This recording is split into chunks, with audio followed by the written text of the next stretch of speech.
Welcome to the Kdrama Show. I'm Ashley. And I'm Kim. We're here to unpack your all-time favorite Korean dramas and chat about all the reasons that we find these shows so charming. And so addictive. And we know you do too, so settle in with some ramen and a boba tea while we dive into the Kdrama Show with Ashley and Kim.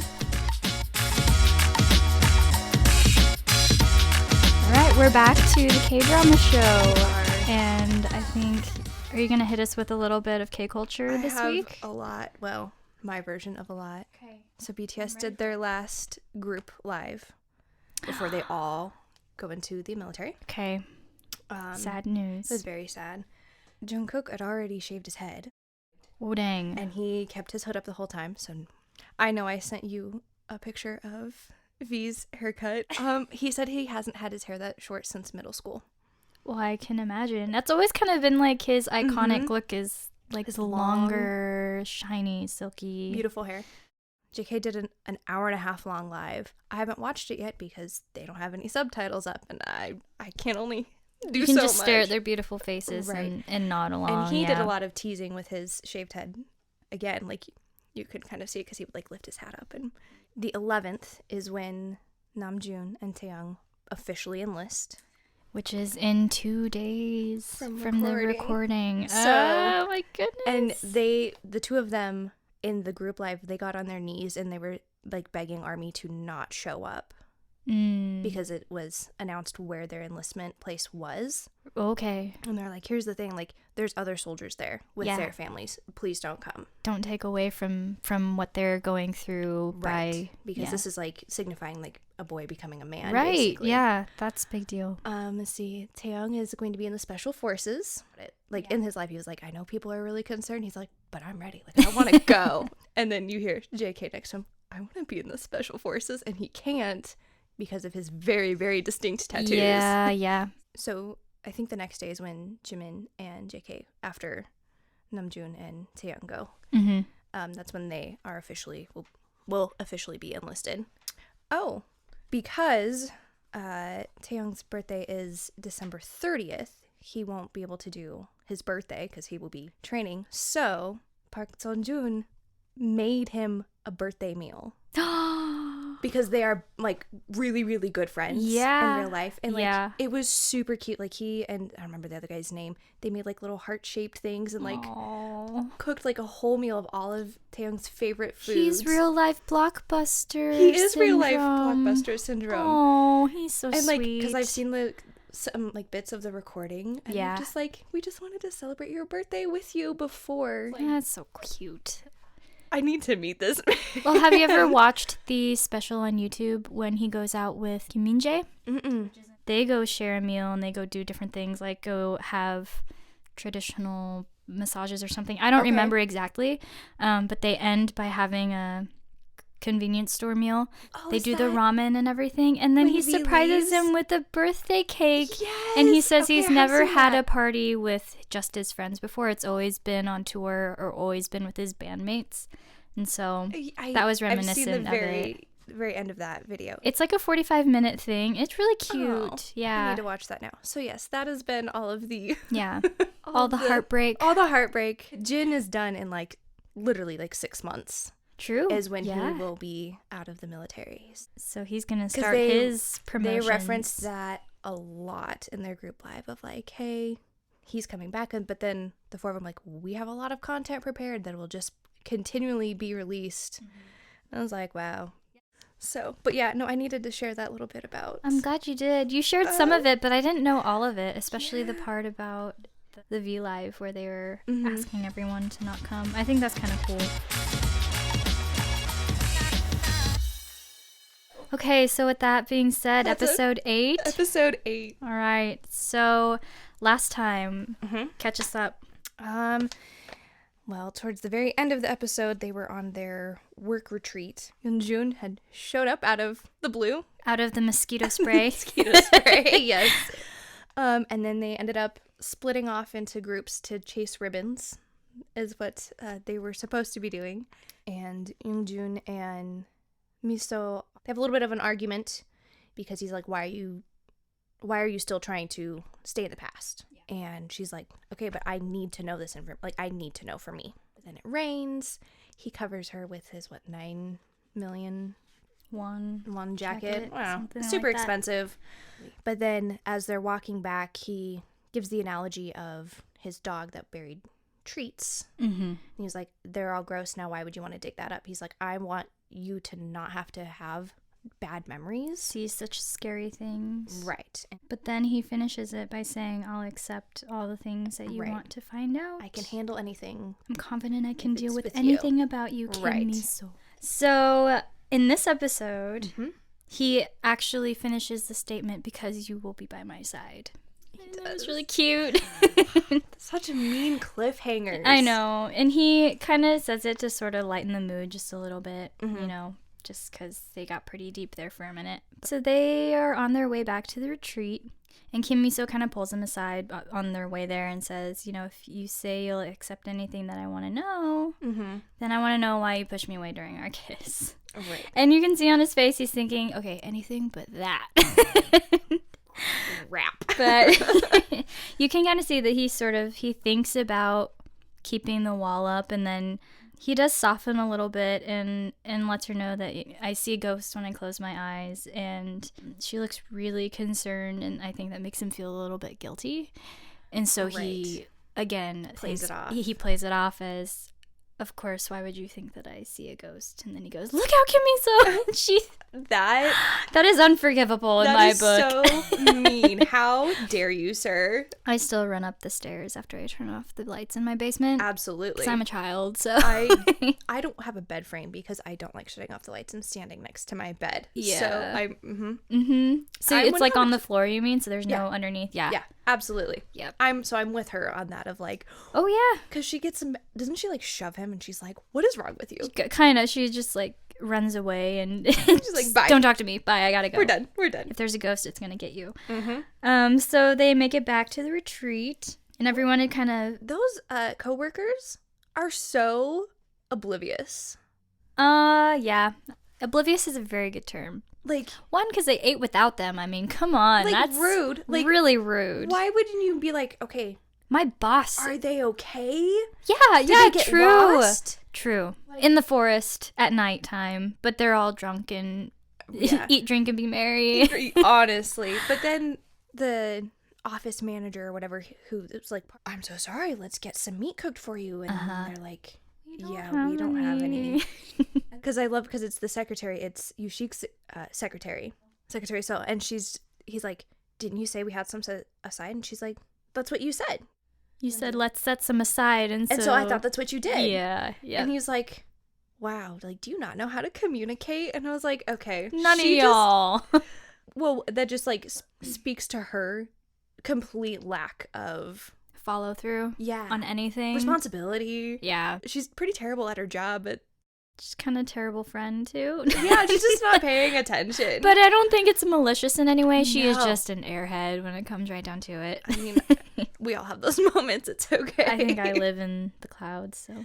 It is really funny though, because GwiNam and Secretary Jung, like the way that they are playing King of the Mountain to get YeongJoon's attention is a little over the top, but it's pretty funny. So they decide that they're gonna have ramen, and everyone is a little bit surprised that YeongJoon eats that kind of stuff, but he's like, yeah, I had it once, I didn't mind it. It was bad. So, before that though, they said, where did you guys go? And Secretary Seoul's like, I don't know, the atmosphere feels kind of strange. Did you too, by chance, eat beef while we ate pork? Again, the oblivious just but applied they to the all entire team. They all kind of do it. Yeah, you're right. So YeongJoon and MiSo are eating ramen. Actually, because of watching that, when she teaches him the little trick of taking the top off of the bowl and turning it into a little like cooling like pocket. A little bowl almost.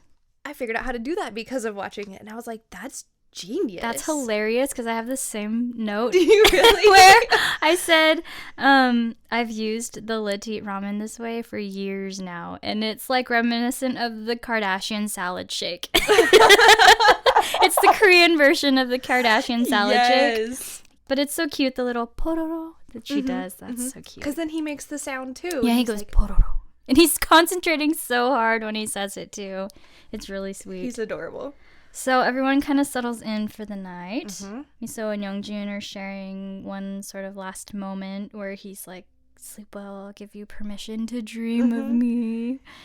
And because doesn't he text her that too? Yeah, he does. She's just like, thanks for your permission. Yeah, and then he goes, shall I go up into her dream now?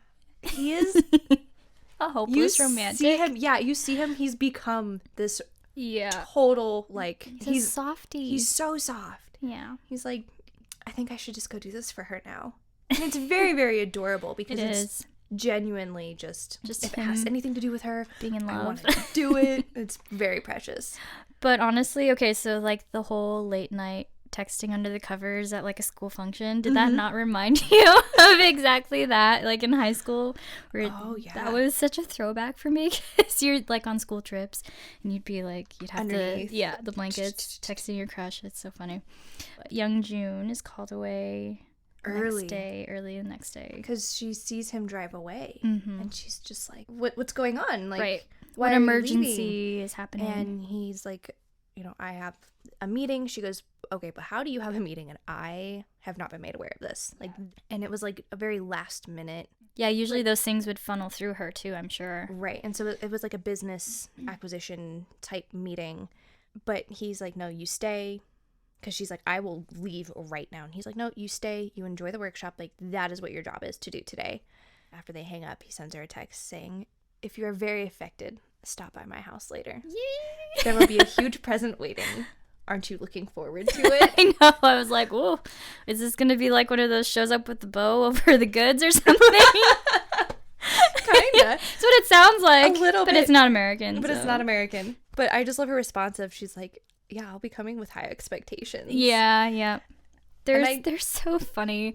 It reminds me of like a cringy high school relationship, because neither of them really have ever been in one before. So it is a cringy high school relationship. Yeah, it's literally a cringy high school relationship, but it's so cute because they're both so just honest and genuine about it.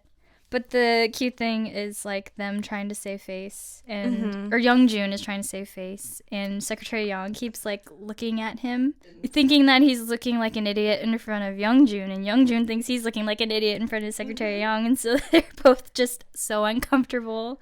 The poor guy, though. Like YeongJoon's like smiling, and I he's know, like, all like the phone, he's like does facial exercises. To cover up his. That was one of my favorites. Love that. So then we cut to the French buyer at Ramyeon Group's offices. Can I just say that English dialogue in these dramas is always so unnatural. It's very... I'm sure that other people's languages in our shows sound equally unnatural. Right. But just the cadences and, you know... Or even, like, the accents that are used aren't the correct... Yeah. accent. Like, I know there's been, like, you know, this is supposed to be an American and they have a full-on British accent. Or it's a German. I mean, just it's not very there, yeah. But yeah, it just kind of makes you think, I wonder how terrible our, you know, those super spies that are supposed to be like fluent in 12 languages, like Portuguese, German, and Russian and all these things, and you wonder how badly they stumble through it. How terrible they sound. Yeah, we probably sound like idiots too. But I just think it's kind of funny how often there's English dialogue and how often it sounds a little bit clunky. But I mean, I can only speak one language, so... And they're talking business. And what we know, there is no smooth business conversation. It's always a little awkward. Yeah.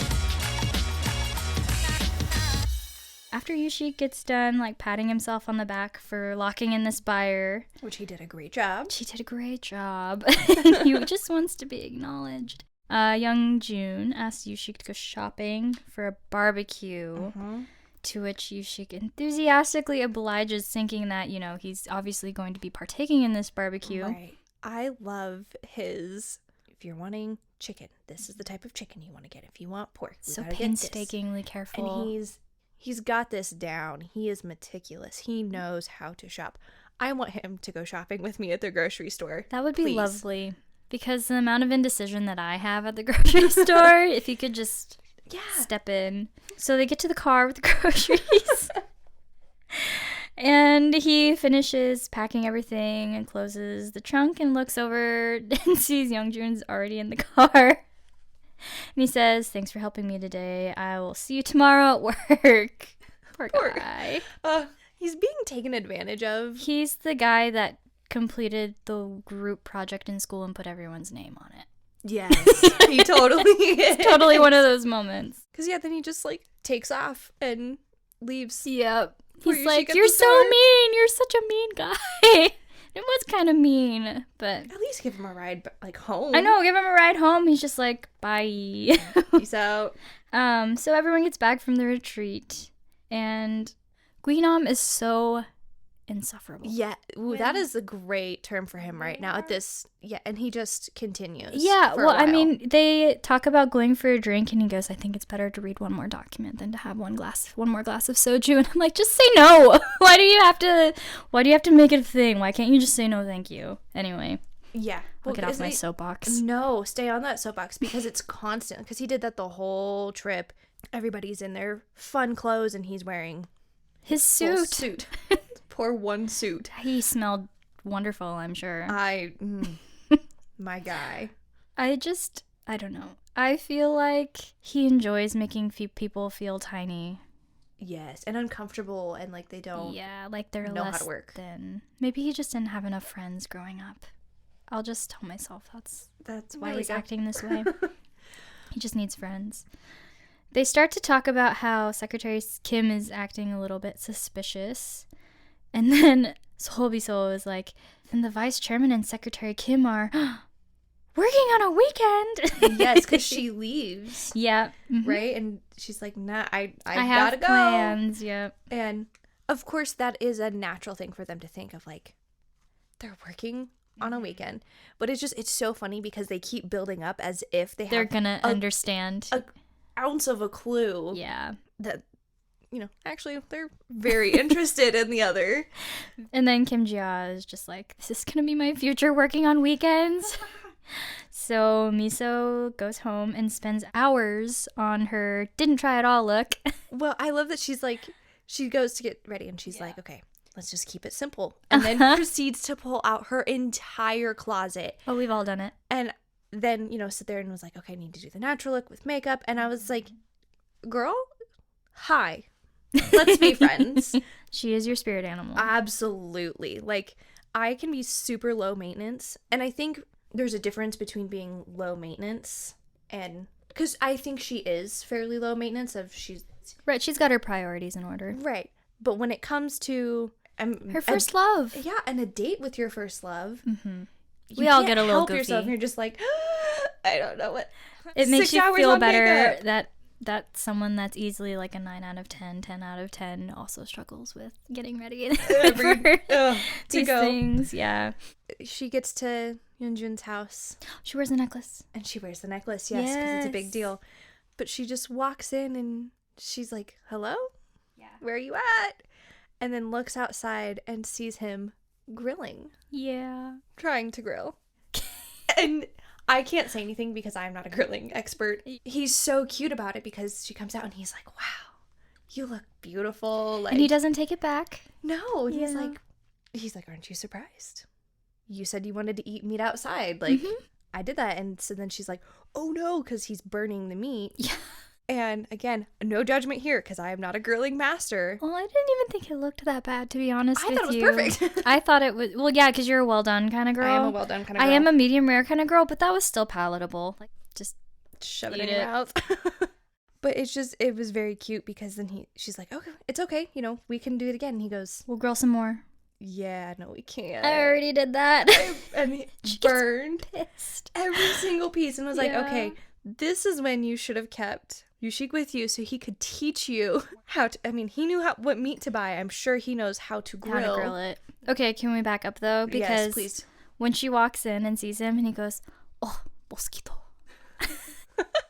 Yes. That lives rent free in my head. That is one of my favorite lines from him. You're right.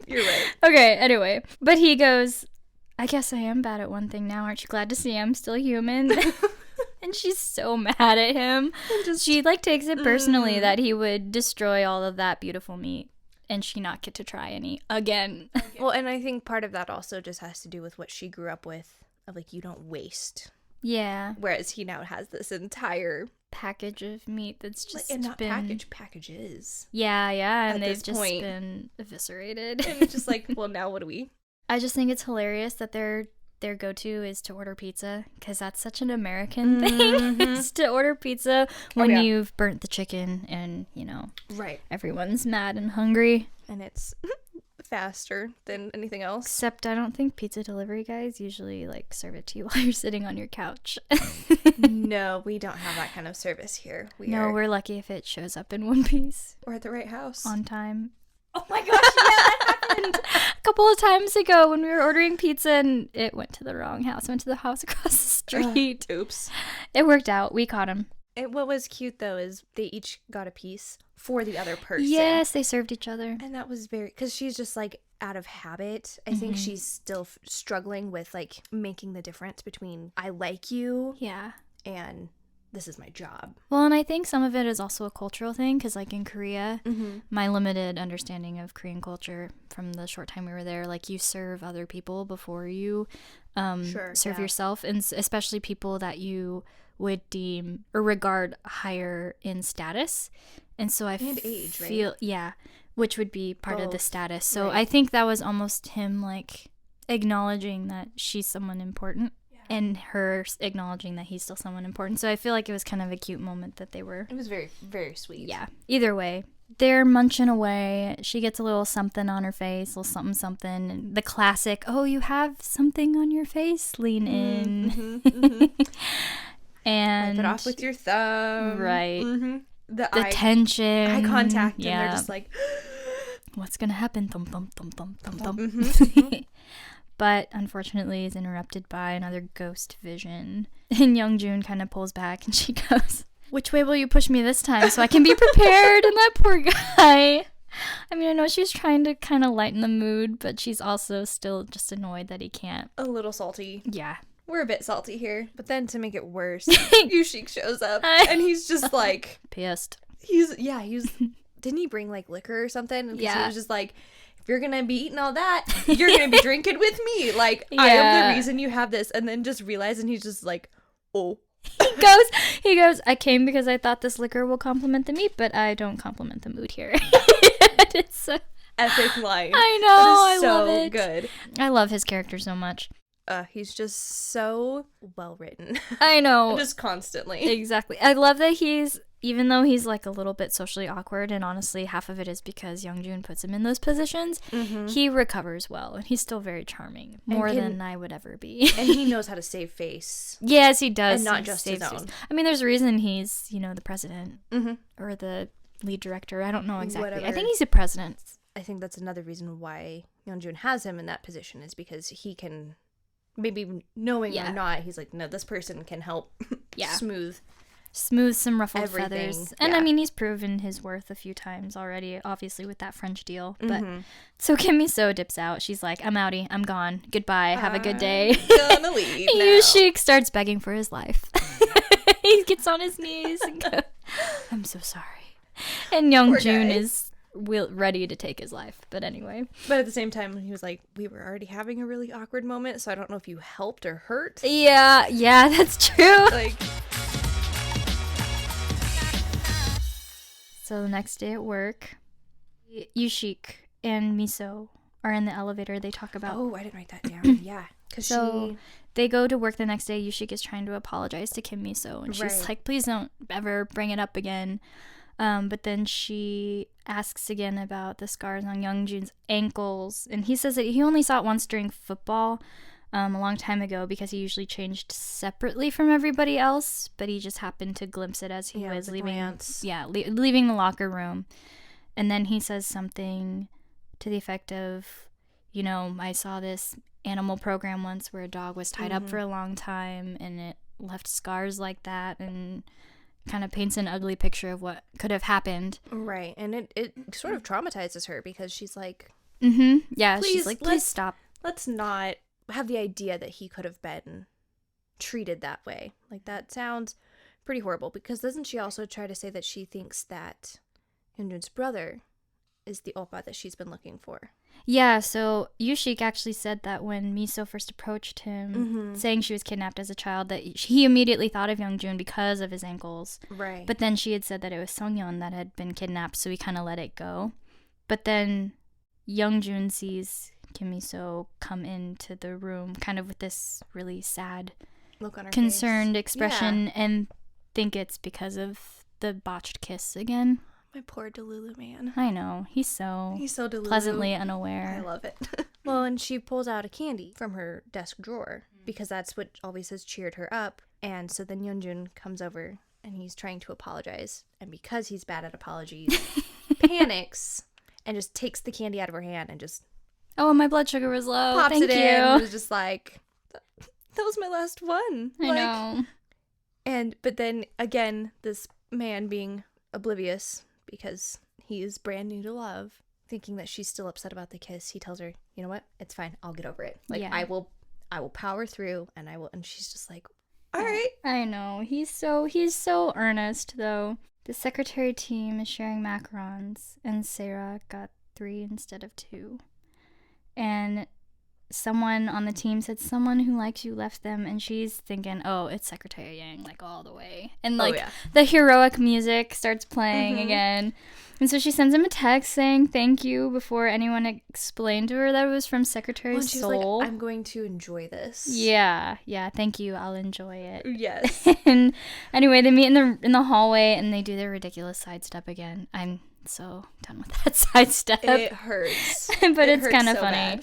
Bad. But he asks what she meant really, really sweetly, and she gets all flustered about it. But she's totally pining and decides to, like, embody his ideal type using egg yolk. Cute girls. Yeah, it was so cringy. It was bad. Okay. I totally understand you like someone, you want to be more attractive looking to them. You kind of take on certain personality types, not traits, because you're not actually, that's not your personality trait at all. You're trying to. And she does like the double braids, would get all loud and aggressive, and then automatically go back to soft spoken. Yeah. And just the using the baby egg yolk voice, which is I'm not a cutesy.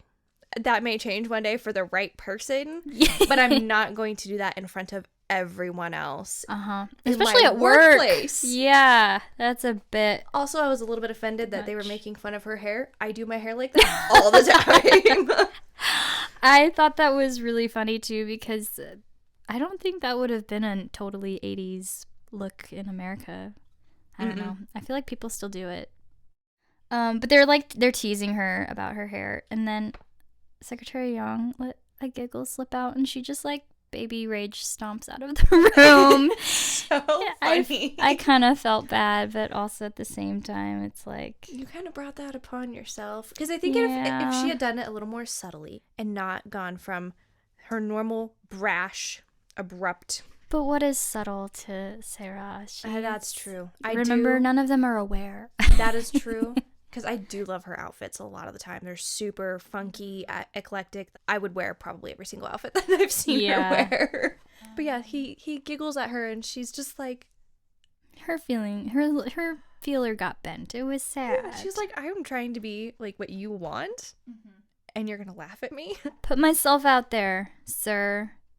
So back at the secretary desk, at the Kim MiSo desk. So MiSo gives JiAh the tablets they want at the retreat and asks her to deliver the other one to GwiNam personally.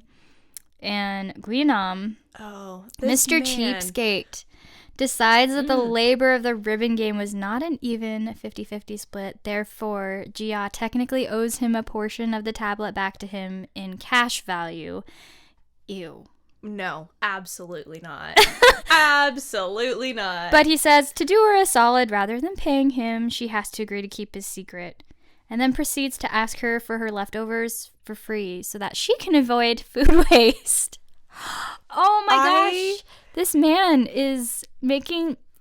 I don't know. I have no words, clearly. How I felt about him the first time watching it is exactly how I feel this time. I think it's stronger this time for me. It's worse.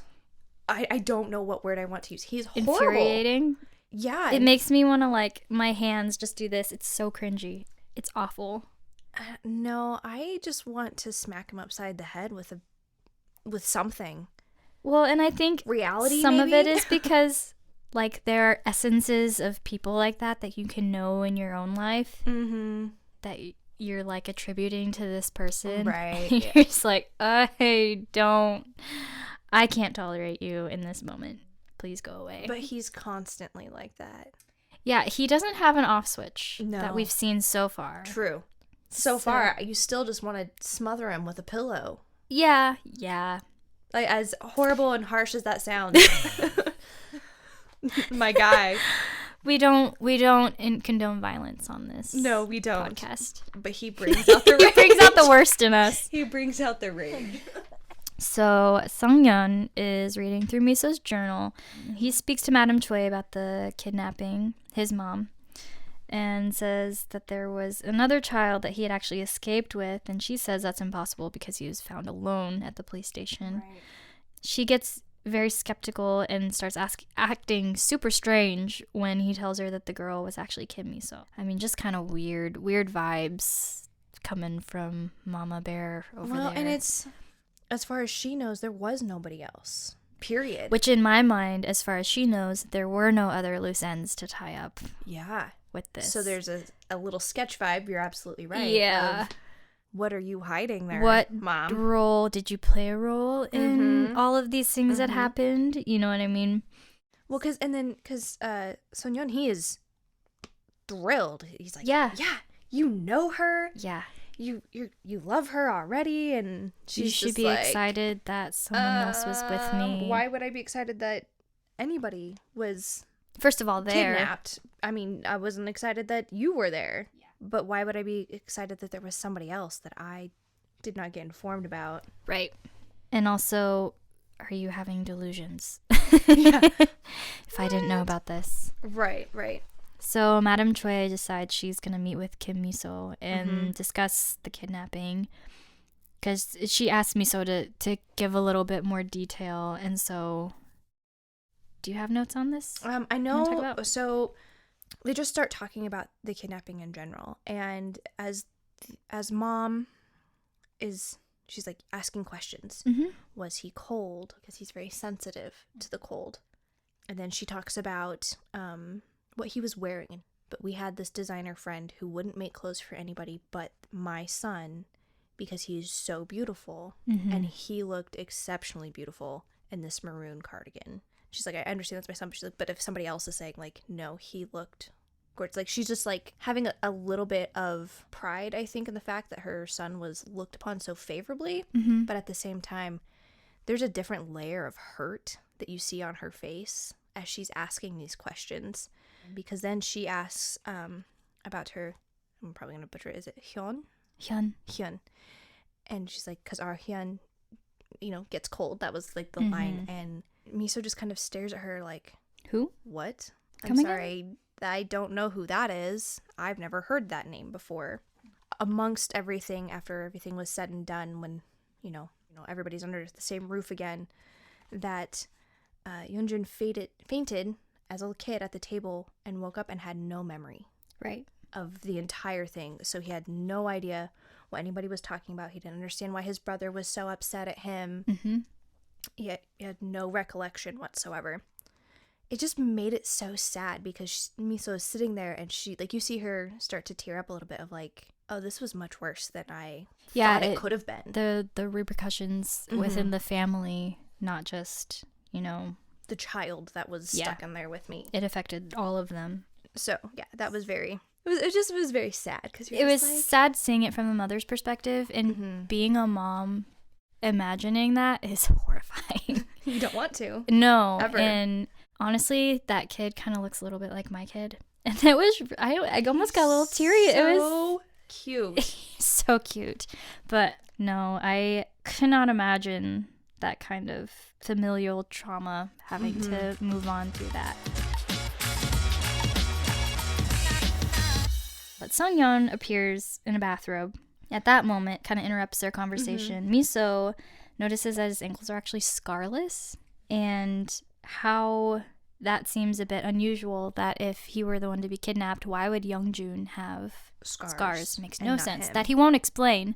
Can I just say, though, that they do a super good job of making his affection for her feel super misplaced. Absolutely. And, uncomfortable. Yes. Tangibly uncomfortable. I mean, we kind of mentioned that in the first episode that he was in when he goes to lunch with her and he clocks that she's allergic to the flowers. And you're just like, there's something that you don't... Like, disingenuous. Yes. But it's kind of moved past that point to where I don't even know if it's necessarily 100% just to get back at YeongJoon. Yeah, at this point. But he's really kind of having puppy love feelings for her. Delusion. And she's just kind of, I don't trust you. Things aren't adding up. Very wary. Yeah, things aren't adding up to her, and she's starting to feel a little uncomfortable with the whole thing. Well, yeah, because then he ends up walking her out. Because the book concert is the following day. Right, and she said something about the weather outside because it was summertime, and he was like, you know, I really wish summer would end because I love winter. I like the cold. And she's just like, okay, Very strange. I don't trust myself right now because I don't trust my memory. Well, they're gaslighting her. Yeah. I mean, no one can keep the facts straight, but she also can't reconcile in her mind why anyone would be lying about which brother was kidnapped.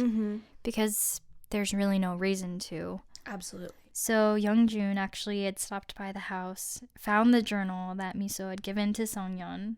He starts to read through it, and we finally are shown the young oppa's face. So SeongYeon appears and tells YeongJoon not to touch it since it means a lot to him. It's precious. Yeah. He says he's like remembering things. Right. Well, and the memory's precious too because the memory is MiSo going. Baby MiSo. Ugh, the actress, the children actors sweet. that they had for They're this so beautiful, gorgeous. Yeah, but she's so cute, and she's just like, MiSo wants to marry Oppa. Yeah, and then like sticks her finger out and is like, pinky promise. And she's just like going like this, and he's like, no, I can't do that. Like, you need to marry somebody you love. And she's like, well, it's fine if you're the one that loves me. And I'm like, oh, to be 4 or 5 or and have that mindset of like, yeah, that's all it takes is.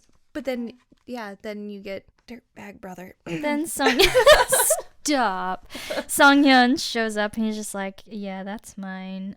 But then he goes, so YeongJoon's like taken off and he goes, thanks to you, I got to meet MiSo. Since you abandoned me back there and because you hired MiSo as away, everything from beginning to now is because of you. And then YeongJoon says, yeah, he's such a turd. And to phrase it like you would. And then YeongJoon goes, all right, keep feeling grateful in the future because you'll be able to see MiSo because of me because she'll always be by my side. Yeah. And it just goes to show you that SeongYeon's feelings are just spite. Yeah, it's not genuine. It might go a little bit deeper than that. Like, he might truly think she's, attractive. But at the end of the day, that's his motivation for even suggesting the whole notion. So then, as YeongJoon's leaving, he asks Madam Choi to not invite MiSo over to the house for personal reasons in the future. Kind of slaps the back of her hand a little bit. Right, and drawing a line of like, okay, why are you talking to my secretary? Yeah. That's inappropriate. And which in a way it is. Also knowing what answers she's looking for, we don't need to uncover. Dog treats. Yes, exactly. So YooSik and YeongJoon meet. I love his advice. I love his advice. So I love that he tells him, he's like, dating is like having to face each other naked. And I just love YeongJoon's response. He just goes, how dirty. I know. He's like, you pervert. Like, what is wrong with Nampion. you? No, what I mean is you shouldn't hide anything because when you try, it just gets worse. Basically. Like, well, he says she's going to be thinking I'm undressed, but he's still wearing that undie. That undie, yes. But I mean, he's not wrong. Of like, you're not going to be able to hide it for very long. You can try. And even if they don't uncover what it is, it's still going to cause a rift. Yep, exactly. But YooSik can tell that he is hiding something because, they're so close. And he tells him, lies only grow 2 people apart. Take off the undie that's been on so long it feels like a part of you. And then YeongJoon just has reservations, though. Like, genuinely, about whether or not the truth is going to do more harm than good. Right. And then, like, I mean, because he cares about her and he doesn't want her to be hurt. Right. Like, yeah. And it's not just hurt feelings, it's like trauma. Because this is severe goes way PTSD. Deeper than then which we kind of learn more about as we get going. Yeah. So this night, actually, MiSo starts to have nightmares about the kidnapping and the woman. Like, she's not just dreaming of the oppa. She's dreaming about... Right. More things are being uncovered in her mind. And her memories are becoming way more convoluted, way more disorienting. She's getting more confused. And it's scaring her a little bit, I think, because she feels like she can't trust her own mind anymore. Well, yeah, she's already being gaslit by... everyone else that's and her sisters don't know that it happened.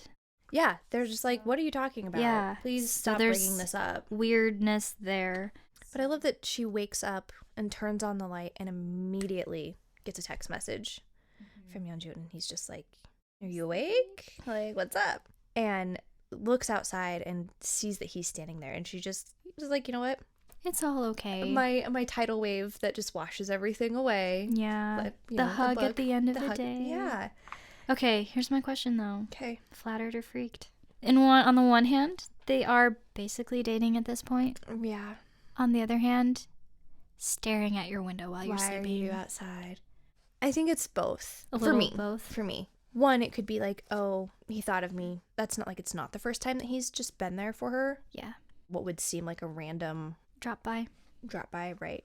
Showing up and then her serving him ramen, like. But that was after he got into a fight with his brother. But just showing up, he just was there. Yeah, but something had happened to him. That is true. He wasn't just longingly staring at her, wanting to see her. Yeah, window. That's true. That is true. I don't know. With no context. No context. I'd be a little freaked. But I think because she's so unsure. Yeah. I think she's like, I need you. Yeah. Like, I need something that's gonna steady me here. I feel like I'm somewhere in the middle with it too.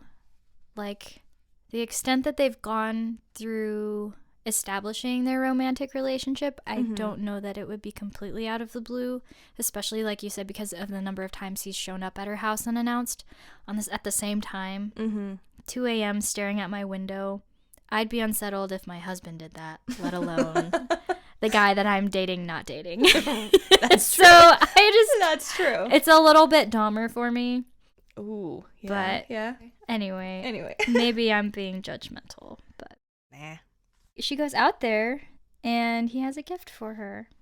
Yeah, he replaced the caramel with like a tenfold box. It was so sweet. And also those look delicious, can I just say? Yes. I'm real hungry right now. Well, I love that he was just like, this is my apology for eating your last one earlier. It's still, like, it stuck with him. He sees the little things. He's starting to see the little things. Yeah, he's noticed them. But I think for her, too, it was just like, yeah, I needed my replacement candy. Yeah. Absolutely. Well, and that's her comfort food, because that's what the oppa gave her. So we continue to the next day where we are at the Ramyeon Art Center grand opening. Finally. Yeah, I know, right? Okay, so MiSo and YeongJoon share a moment that is caught by SeongYeon, and he is starting to... He's starting to feel her slip from his grasp a little bit, I think. Because he thinks he had her completely. Hook, line, and sinker. Because that's every other woman that he's ever been with. Right. And that's when he started to notice of like, maybe I don't have her like I thought I did. Yeah. Because then he pulls her aside because he's getting jealous. He is gunning real hard. He's trying hard. And she sees it and she's just like, please stop. Well, and then YeongJoon comes in and he's like, why do you have my secretary, basically? Like, yeah, why does this keep happening? Why do I have to keep pulling her away from you when she has a job to do? I was like, literally, she's working right now. Right. This is a big project that we have worked months to get prepare. Here. Yeah. And you're a cog in the wheel. Get out of here. You're just trying for your own selfish purposes to just do whatever you want. But like, we have a job. But then, because he is Morpheus, it's a whole big deal. He's being interviewed, and during the interview, he confesses that he has someone that he wants to keep by his side. Oh. And just stares at MiSo the whole time. And she's like already gotten up to leave because she has seen YeongJoon walk in. Because they had a discussion. She wanted to explain that SeongYeon grabbing her arm was not anything romantic. She did not want it. No. And But YeongJoon is trying to stay focused on the day. He's not looking to get into more altercations. Like, he has to preserve the integrity of the event, regardless of whether or not it revolves around his brother. And it's because his position requires that. Right. Of him. And so he's trying to be the adult in the situation. Can't talk about it. Gotta go. Mm-hmm. So anyway, she's looking to like run to him. Yeah. SeongYeon confesses on stage. Ugh. And it just, the cringe, I can't. The secondhand embarrassment for me was uncomfortable. Painful. Well, and that's also, you and I are not attention people. No. Please don't look at me. I don't want anybody to look at me. I mean, that's not entirely true. Cute boys. Excluded. But like, to be called out like that. When you're not expecting it and when you weren't consulted before. Yeah. It's just, when you don't have the same... It's not reciprocated. Feelings whatsoever. It's very uncomfortable. For everyone. Because like the audience was like, ooh, but then YeongJoon just walks out and MiSo's like, me too, babe, I'm coming. Yeah. Like, let's get out of here. She chases him down. So they go outside to speak, and she finally confesses her feelings to YeongJoon. Episode in. And they connect. Like, they finally, it's kind of like they've been trying to get on, like, ride the same wavelength, but they've always just been a little bit out of sync, and they finally sync up. And, like, it's so precious. It's magic. It's so sweet. It is sweet. And so they try to, like, seal the moment with a kiss, and again, he sees his ghost. Yeah. But I love that she's recognized it's not her. It's not her. Yeah. And she just is like, nah, boy. You don't get out of this one. And just goes for it. And I every time I've watched that scene, I'm just like, get it, girl. You're reaching out.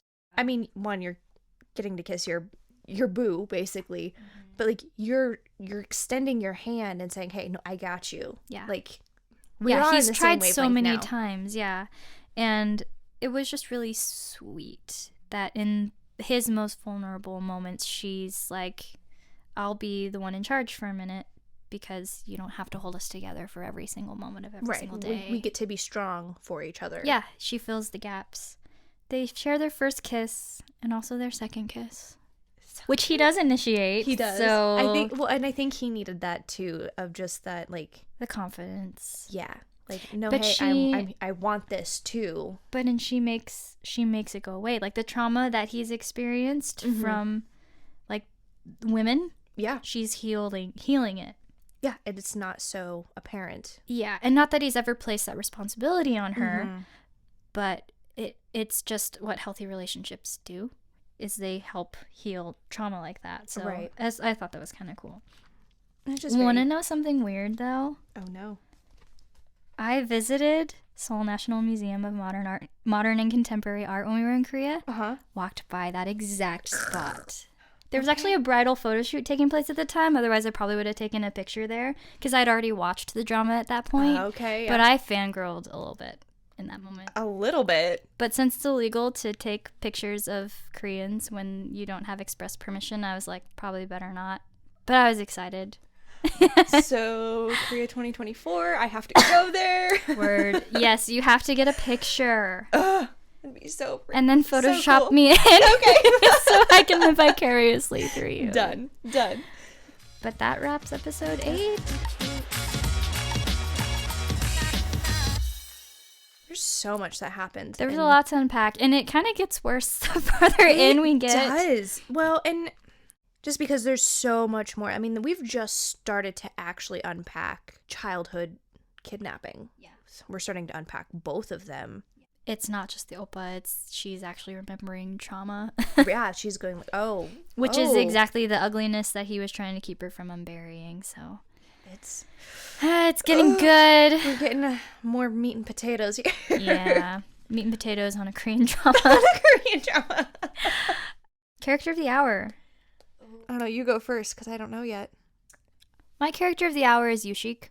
Because I feel like he is always a willing participant in YeongJoon's, like, search to become a better person. And even though he might make a stink about, dude, why are you leave me behind? Well, why are you bothering me right now? But he never really means it.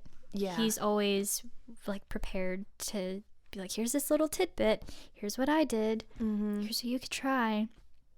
And so I think he's kind of my character of the hour just because he's friend goals.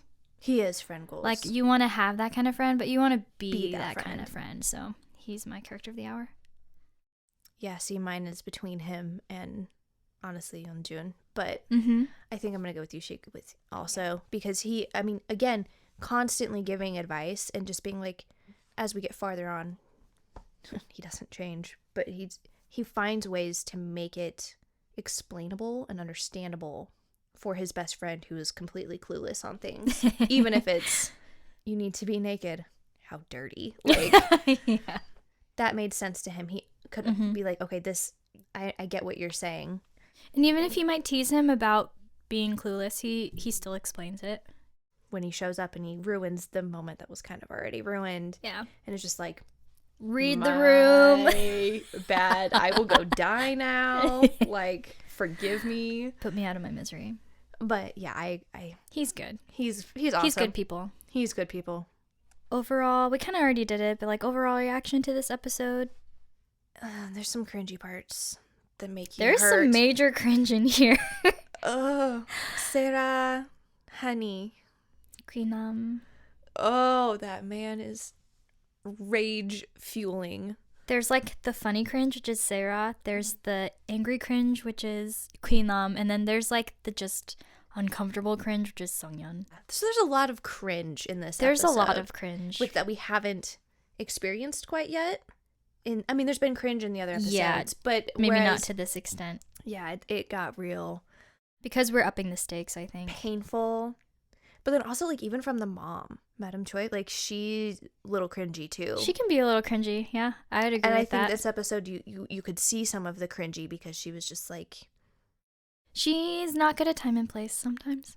Like, she just yanks Secretary Kim out of her day. Yeah, just is like... Let's have tea. Let's just do what I want when you work for my son. Like, being like, yeah, let's have that conversation. But then also like, I'm sorry, you're completely mistaken. Well, then why did you invite me here to have a conversation? Why are you I think it's the gaslighting that makes it cringy for me for her. And not knowing what she's really about just yet. You know, in terms of the overall... Yeah, there's so much unknown narrative. Still. Yeah. And so, yeah, I think this episode, I mean, it gets better. You fall for the characters a little bit more. I think this was definitely probably our cringiest one. There was a lot of cringe. There's just painful cringe. I will say, though, as much as I like that this drama hasn't taken the typical route of conglomerate guy falls in love with the normal girl and they're paying her off, you know, to leave, or they're saying, hey, we'll give you this opportunity if you leave him alone. Like, they don't. No, there's none of that. There's also not the really painful trope of the love triangle. They both are in love with the same girl. It's a different type of love triangle. Yeah, it's different. It's still there, but it's very much not the... It's born out of a different place. Yes. It's not just that there was mutual interest. It's that there was... There's spite. Some mutual interest, but one's in love and one hates his brother. Yeah. So it's a very different, and it's... Different dynamic, and she's very self-aware, even for not having any experience in romance. Right. I don't know what you think you're trying to do, but that's not it. Because it's her job to read people. Yeah. As the secretary, to field conversations, to understand how people tick, and to know when people are being genuine or not, and she just smells something fishy. So, yeah, I think it's definitely a very complex episode. I did have a lot of pages of notes. Yeah, you did. I think I had like 5 typed pages. You had more than me, but you also had stuff that I didn't have. Yeah, I went a little overboard on this one. The next ones I didn't. I think that was a good thing, though. But there were a lot of like pivotal things in this one, I felt like.